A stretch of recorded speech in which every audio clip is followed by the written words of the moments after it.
Olá, seja bem-vindo a mais um Esquina da Cultura. Finalmente, o nosso encontro semanal acontecendo agora, nesta esquina, onde, claro, você tem o melhor da cultura. Enfim, todas as manifestações culturais acontecem aqui. Selecione, venha através da nossa bcctelevision.com. Seja bem-vindo, seja bem-vinda. Bom dia, boa tarde, boa noite. Afinal, estamos para o mundo, para a Gaia, nosso grande e maravilhoso planeta. Pois é, e hoje nossa pauta vai falar de teatro. A galera do teatro sempre presente no Esquina da Cultura. E hoje nós vamos conversar com a Inês Buchatsky e também com o João Mostazo. É isso, João? Sejam bem-vindos. Oi, Olá. obrigada. Olá. Muito bom tê-los aqui. Antes da gente falar sobre o espetáculo, eu gostaria que vocês contassem um pouco sobre a formação de vocês. João, você tem alguma formação acadêmica? Aqui, no espetáculo, você está como na dramaturgia, é isso? No espetáculo eu estou fazendo uma função de dramaturgismo, que é um pouquinho diferente da dramaturgia, porque os textos foram criados coletivamente, né, com o elenco. E Ok. isso foi amarrar um pouco o texto, escrever algumas coisas, mas eu não estou assinando a dramaturgia, né, de fato. Então, essa função que a gente chama de dramaturgismo, que é uma espécie de... Olha, eu não sabia, você me ensinou isso agora, muito bom.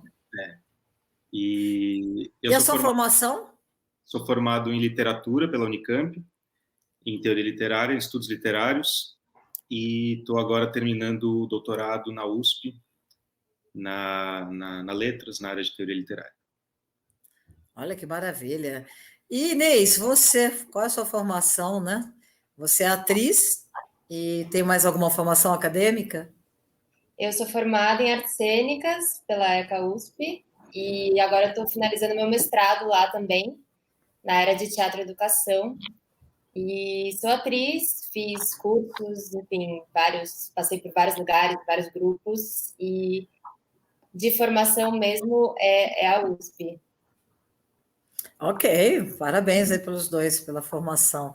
E aí, vocês estão com um espetáculo que vai estrear no dia 10 de julho de 2021, chamado B de Beatriz Silveira. Esse é o nome do espetáculo, né? E vai da comédia aos filmes de terror. Ou seja, vocês uniram a linguagem do teatro com o cinema, é isso? Sim, exatamente. Essa é uma pesquisa que a gente vem fazendo já há algum tempo, né? Eu e o João, no contexto do nosso grupo da Companhia Extemporânea, e eu também no contexto das minhas pesquisas acadêmicas, que eu busco pesquisar justamente procedimentos cinematográficos transpostos, traduzidos para a cena teatral, e agora transpostos também para o teatro online, né? Porque antes a gente pensava no teatro, né, presencial, nessa tradução para o presencial, mas agora até que o caminho ficou um pouco mais curto, né? Porque do cinema para o teatro online, a gente está falando aí de uma linguagem bem similar, assim. E aí a gente, nessa oficina, né, no contexto de uma oficina que eu dei no começo do ano, que chamava F de falso, que buscava pesquisar justamente o falso e a falsificação e transformar isso em dispositivos e em cenas curtas, né? A gente começou essa pesquisa nesse contexto e foi entendendo que havia ali muitos caminhos possíveis, né, entre cruzamento entre as linguagens de teatro e cinema, principalmente lidando com esse desafio mesmo, né, que é fazer, eu chamo de desafio criativo, né, que foi fazer uma peça pelo Zoom, uma peça online, digital, com cada pessoa, né, na sua casa e tal.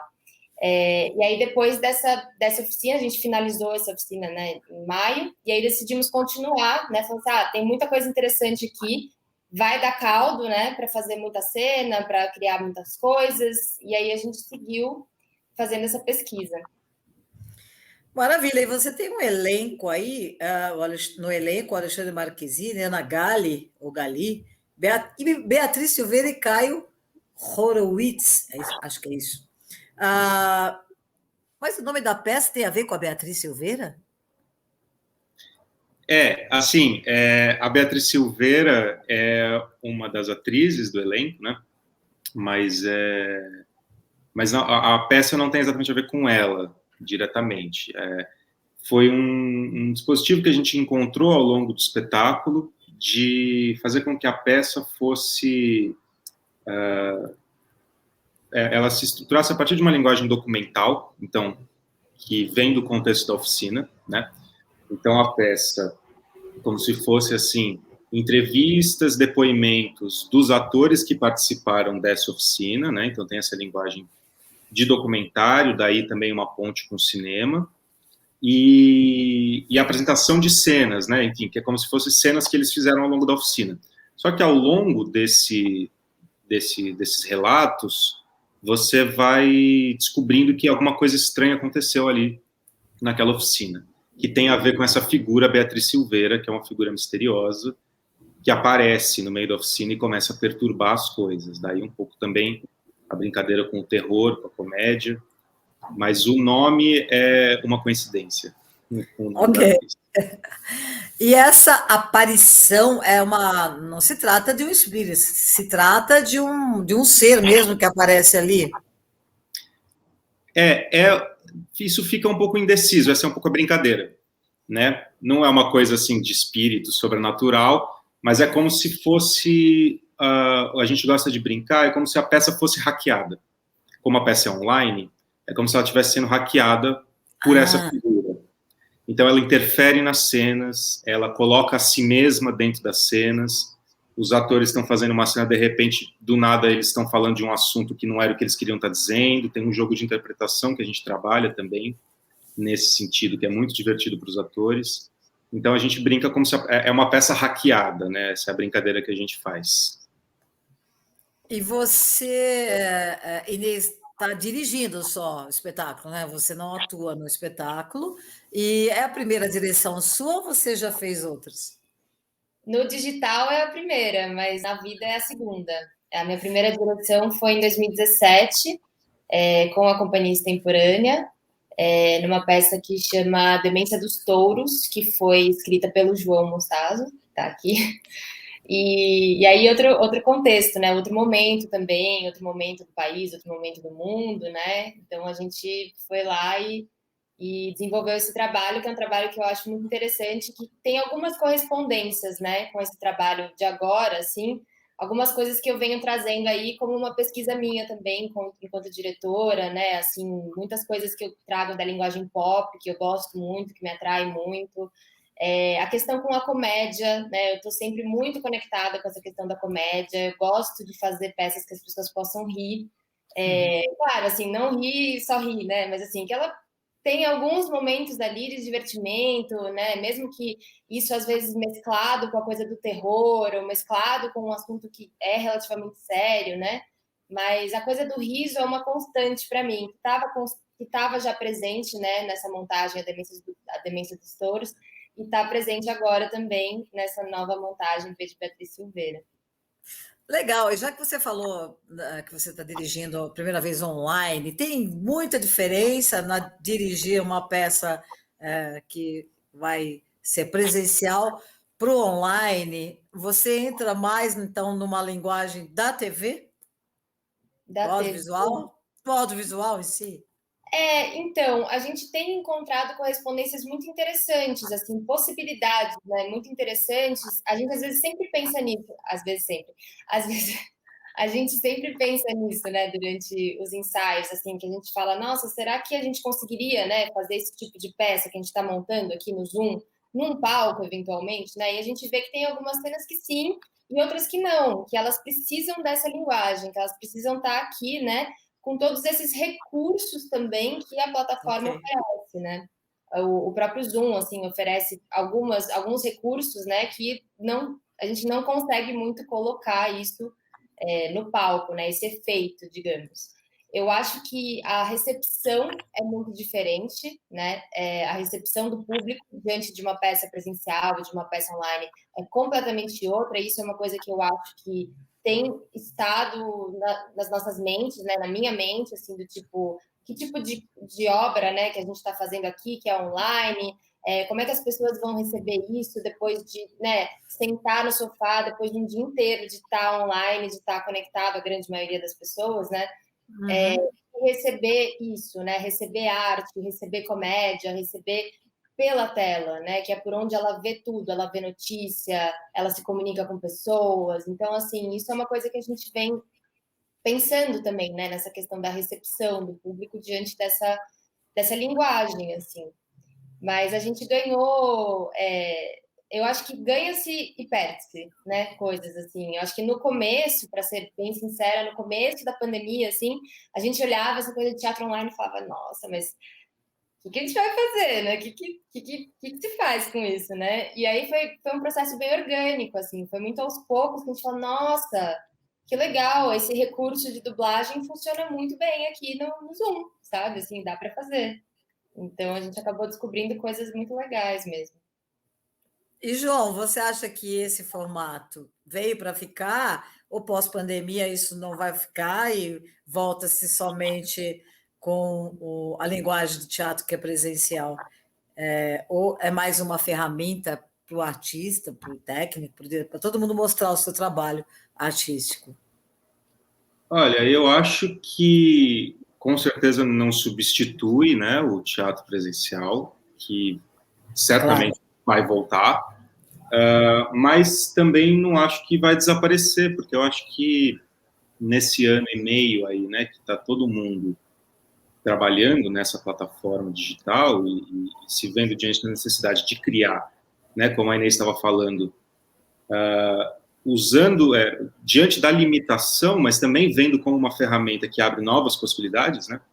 Então, eu acho que isso é um terreno que passou a ser explorado de uma maneira geral, está todo mundo trabalhando assim, e eu acho que um aprendizado disso certamente vai ficar, quer dizer, eu acho que o teatro certamente vai ter se transformado quando ele voltar para o presencial, esperamos que em breve. Se vai continuar tendo peça online como a gente está tendo hoje, eu não sei, mas algum tipo de intervenção artística através da internet, através da tela, a própria maneira de pensar a criação teatral usando essas ferramentas que podem talvez ir para o palco depois e fazer parte também do espetáculo no palco, enfim, acho que as possibilidades são inúmeras. Essa é uma possibilidade também, né? Trazer mais tecnologia para o palco, né? Acho que isso pode ser feito também, né? É uma possibilidade. Na realidade, a gente não sabe, né, Inês, mas como vai funcionar isso tudo, né? Quando voltar ao teatro presencial.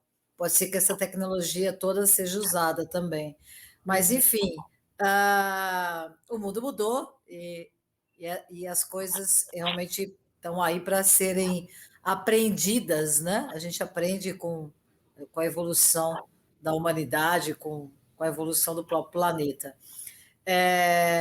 E aí, você me disse, Inês, que está todo mundo nas suas casas, os atores e tal. Isso é uma outra coisa muito louca, né? Eu já tive outro pessoal de teatro aqui dizendo que fizeram espetáculos assim diretamente das suas casas. Para o ator, você que é atriz, Inês, isso também é uma novidade muito bacana. Você tem mais recursos dentro da sua casa para montar um espetáculo assim, ou menos recursos do que se você tiver no palco de um teatro? Eu acho que isso depende muito, né? Depende muito de cada pessoa, de cada casa. Mas eu acho também que a gente vai aprendendo a usar os recursos que a gente tem em casa, assim. Eu já passei por algumas situações nesse sentido que foram bem interessantes, assim, né? De como que eu consigo utilizar objetos que estão na minha casa, ou luminárias, abajures, sabe, assim, para ajudar também com coisas que Legal. porque a grande maioria das pessoas não tem equipamentos profissionais em casa, né? Então a gente tem que dar esse jeito.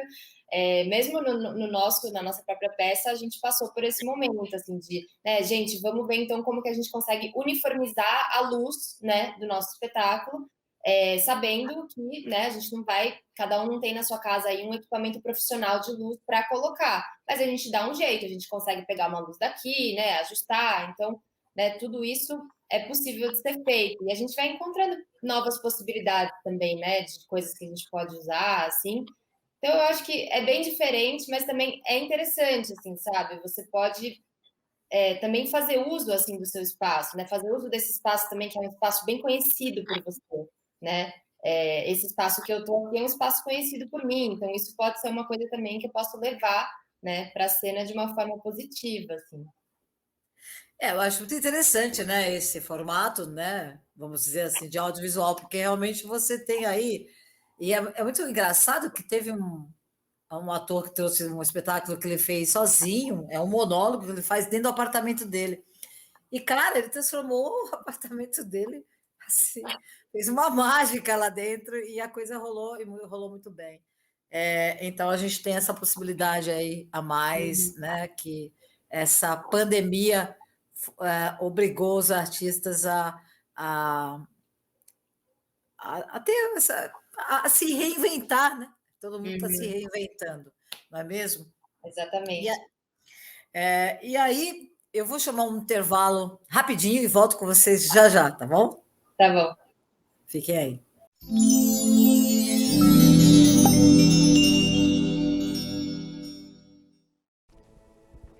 Eu sou Milene Sintra, uma sacerdotisa transformando vidas. E hoje eu gostaria de falar um pouquinho sobre a expansão da consciência. A nossa mente cria muitas barreiras para a nossa realidade. Cria medos de situações que nem sequer aconteceram e talvez nunca aconteçam. Então, quando você trabalha no processo de expandir essa consciência, você começa a viver com mais leveza. Essa ansiedade que imagina todo o perigo que não aconteceu, todo o medo, todas as tragédias e desastres, ela se aquieta, como se você conseguisse aproveitar a tua vida de maneira mais intensa. A primeira dica é: saiba quem você é. A partir do momento que você se conhece, você consegue desenhar a tua trajetória de vida. Saiba quem você é, onde você está, como está e onde quer chegar. Fica muito mais fácil ter uma realidade quando você se conhece. Segunda dica: observe e reflita. O ser humano vive de um modo automático. Quando você não observa a vida, você vai repetindo todas as tuas ações da mesma forma. E você acaba colhendo os mesmos frutos, não é mesmo? Nada muda, porque tudo acaba sendo de forma repetitiva. Então, observe e reflita tudo e todos ao teu redor. Terceira dica: compaixão. Compaixão é o ato de se colocar no lugar do outro. Quando você começa a entender que este outro tem uma outra visão da realidade e nem sempre a divergência é pessoal, fica muito mais fácil aceitá-lo, fica muito mais fácil conviver com todas as opiniões. A vida se torna mais leve. Então, exercite a compaixão e coloque-se no lugar do outro. Quarta dica: deixe o passado ir. Eu sei que nós somos feitos de tudo aquilo que vivemos, não é? Nossas memórias, todos os nossos aprendizados, mas às vezes nós criamos bloqueios por tudo aquilo que não foi resolvido. Então, exercite o poder do agora. Resolva o que não está resolvido e deixe o passado ir, para que você tenha espaço para novas experiências e outros momentos, não é mesmo? Deixe o passado ir. Quinta dica: controle do ego. O ego, ele nos protege, mas nos torna egoísta também. E quando nós estamos tentando impor as nossas vontades e os nossos desejos, nós não estamos observando o que é que está acontecendo. É uma briga de imposição. Então, Aprenda a silenciar este ego, ele não precisa ser senhor de tudo o tempo todo. Acalme essa estrutura e observe um pouco mais como tudo se comporta ao seu redor. Sexta dica: vença as crenças limitantes. A nossa mente, ela cria bloqueios e situações que nos limitam para tudo aquilo que nós desejamos alcançar. Então observe se todos esses valores que você carrega, eles são realmente seus, se fazem sentido na sua vida hoje e se compensa continuar colocando energia nisso. Tudo aquilo que lhe disseram que você não podia faz com que a tua autoestima caia. E isso tira a tua energia para as tuas conquistas. Então, vença as crenças limitantes. Sétima dica: bloqueios emocionais. Existem energias que bloqueiam você de uma forma onde você não se encaixa mais na sua realidade.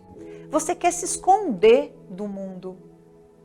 Isso lhe impede de criar e de realizar seus sonhos. Pratique também a solitude. Aprenda a ficar sozinho. É tão importante que você tenha um tempo com você, porque hoje nós temos tempo para tudo, não é mesmo? Mas poucas vezes você está em silêncio com os teus pensamentos, administrando as tuas ideias e olhando para a tua vida. Então pratique a solitude, é muito importante para o autoconhecimento. Saia da zona de conforto. Eu sei que parece interessante ficar num lugar seguro, mas zona de conforto é lama. Você fica ali quentinho, vai afundando e vai se engessando. Então, procure fazer coisas diferentes. Eu sei que o ser humano sempre procura os lugares mais confortáveis, mas você nunca cresce enquanto você estiver na zona de conforto. Tenha conexão com a natureza. Procure lugares onde você possa respirar ar puro e observar o verde. Isso também acalma a mente e silencia todas as emoções. E última dica: amor. Ame e aceite ser amado. O amor é a energia que move o mundo. É a única que realmente tem o poder de transformar. Então, comece a ter um olhar mais amoroso para a vida, para o outro e para a sua existência. Pratique o amor próprio. Não tem pessoa mais importante na sua vida do que você. Você vai passar por esta existência e precisa ser o seu melhor amigo. Então, aprenda a se amar para que você possa amar o outro e tudo que está ao seu redor. Praticando estas dicas, você vai fazer com que a tua consciência expanda e assim a tua vida vai ter mais fluidez, vai ficar mais leve e você vai também desenvolver a tua sensibilidade e percepção de realidade. Eu tenho certeza que você vai viver muito melhor. Eu sou Milene Sintra, uma sacerdotisa transformando vidas. E eu desejo para você axé na luz.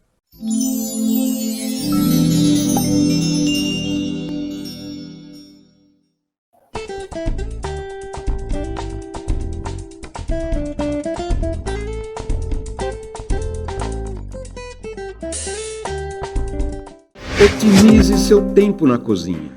O forno elétrico Lair é um eletrodoméstico prático e eficiente. Ocupa pouco espaço e muito bonito. São diversos tamanhos e modelos que deixam seu assado mais uniforme e saudável, com controle de temperatura e fácil de limpar. Lair, há 78 anos fabricando fornos, fogões e churrasqueiras elétricos e a gás, com muita qualidade e beleza.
Esquina da Cultura.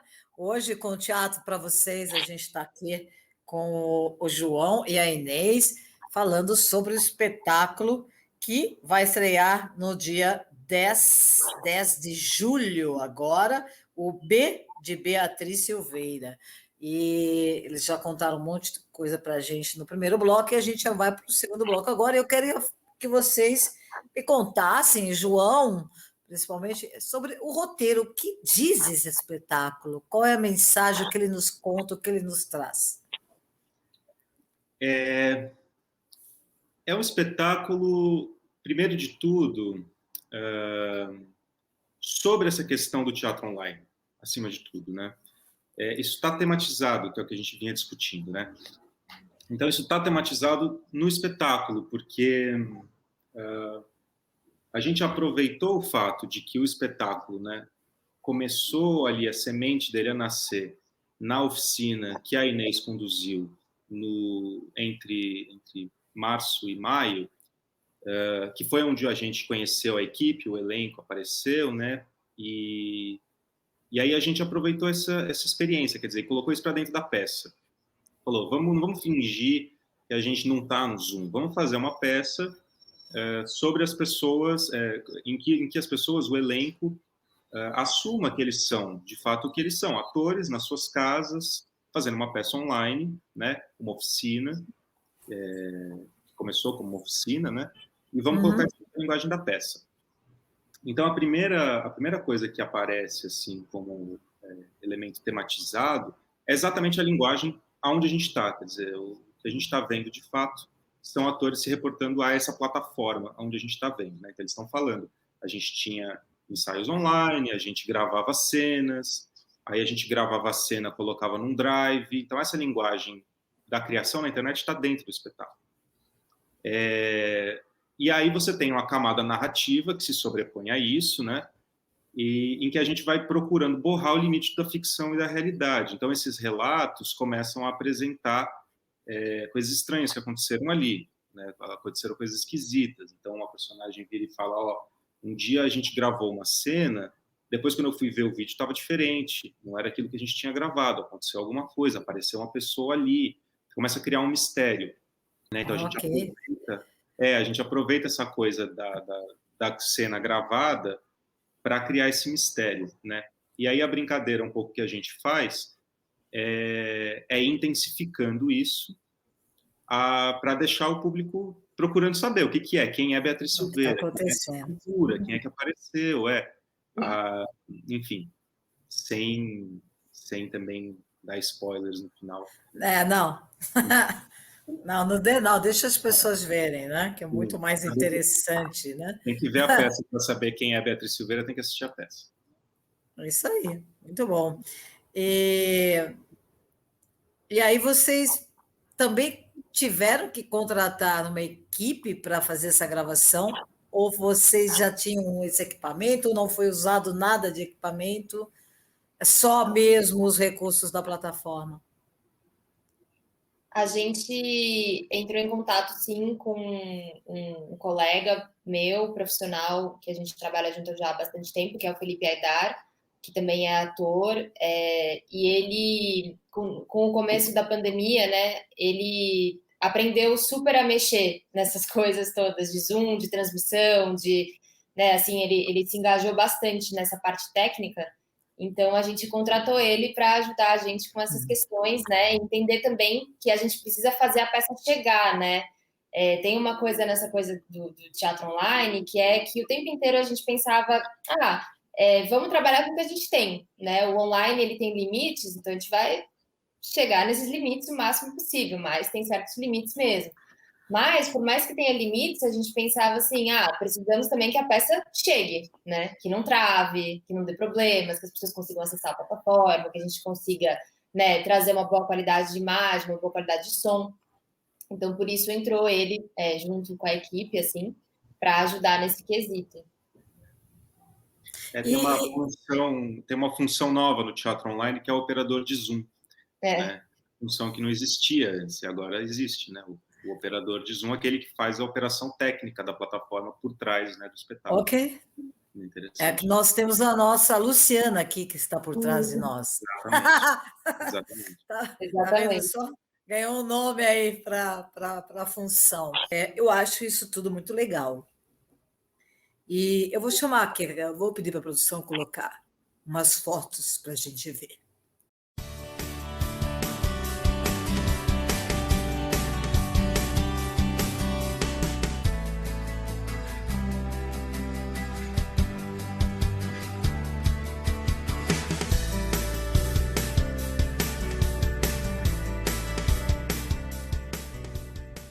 A gente viu as fotos, então, muito bacana aí.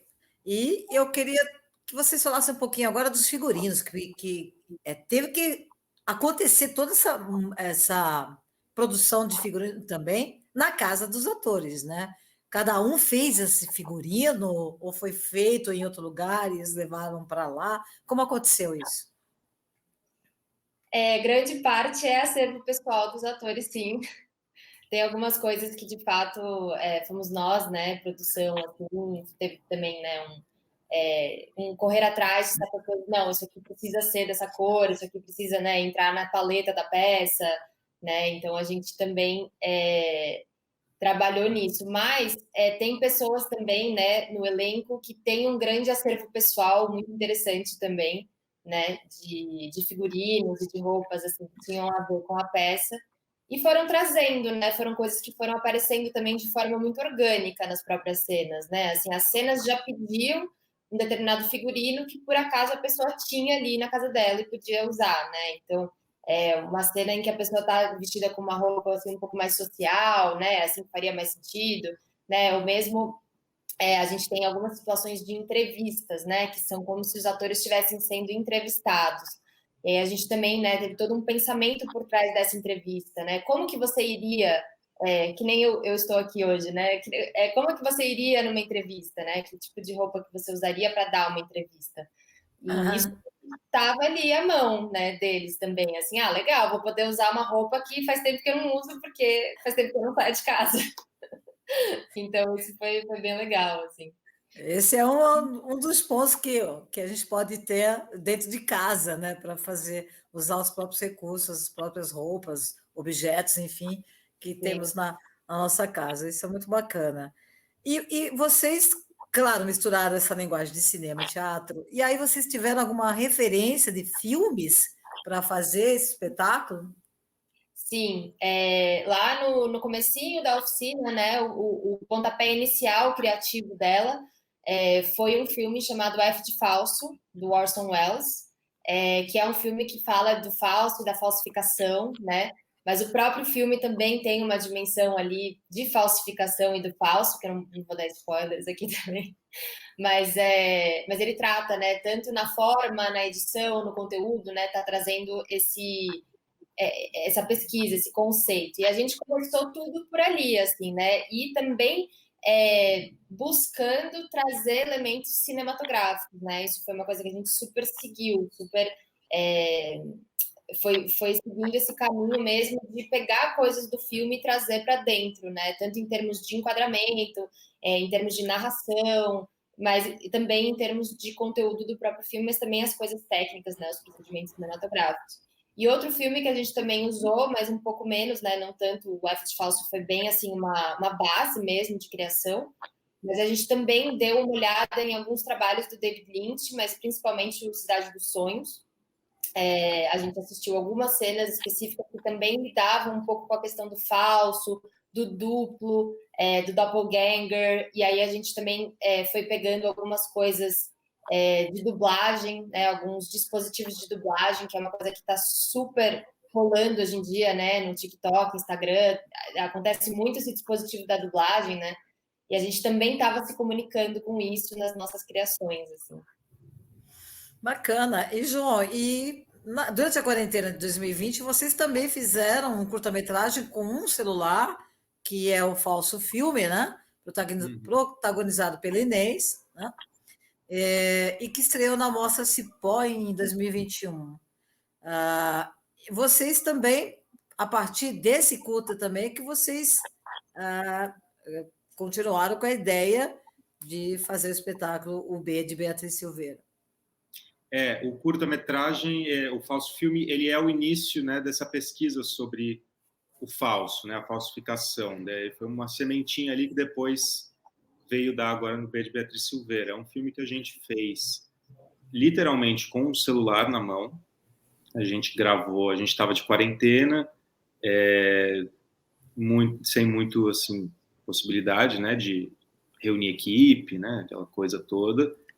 E a gente falou, não, vamos gravar alguma coisa, assim, vamos todo dia gravar alguma coisa. E a gente começou a gravar todo dia. A gente estava quarentenando juntos, né? Então, estávamos já juntos. E falou, vamos gravar alguma coisa todo dia. Então, todo dia a gente saía e gravava uma cena. E não a gente não saía de casa, não. Não, saía assim, saía na frente. Eu já ia perguntar, vocês iam para externas? Não tem. Tudo que tem, a única coisa que tem de externa é do carro, de dentro do carro. Assim, não saía nada. Mas a gente ia lá e gravava alguma coisa, tudo dentro de casa, né, ou próximo ali, assim. E a gente, depois de uns 40 dias, a gente tinha, sei lá, 5, 6 horas de material bruto. E a gente falava, vamos montar isso aqui. Inicialmente nem era muito a ideia fazer, mas a gente foi gravando, foi ficando divertido e a gente montou. A gente fez um curta-metragem de 15 minutos que é protagonizado pela Inês, não tem roteiro, todos os diálogos é tudo improvisado, é eu segurando a câmera falando e a Inês respondendo. Então na tela está sempre ela e uma cena com 2 atrizes, a Letícia Calvosa e a Beatriz Silveira, que fazem uma cena também no filme, e todo o diálogo é improvisado. A gente montou o filme, enfim, ficou divertidíssimo e foi para a Mostra Cipó, super, enfim, a gente super adora o filme. Assim. E é uma comédia também, tem a mesma coisa do terror e comédia que a gente está pesquisando também. Eu acho bacana também essa união de terror e comédia, porque parece que não, mas tem a ver, né? As duas linguagens, né? E, inclusive, a produção de filme de terror no Brasil é pequena, né? Embora haja aí vários festivais de filme de terror que eu nem sabia que existia. Eu tive aqui com o Renato Chocair, ator, me falando do filme dele, O Cemitério das Almas Perdidas, né? Com o Rodrigo Aragão, que é um diretor aí que é o nosso novo Mujica, nosso novo Zé do Caixão. Enfim,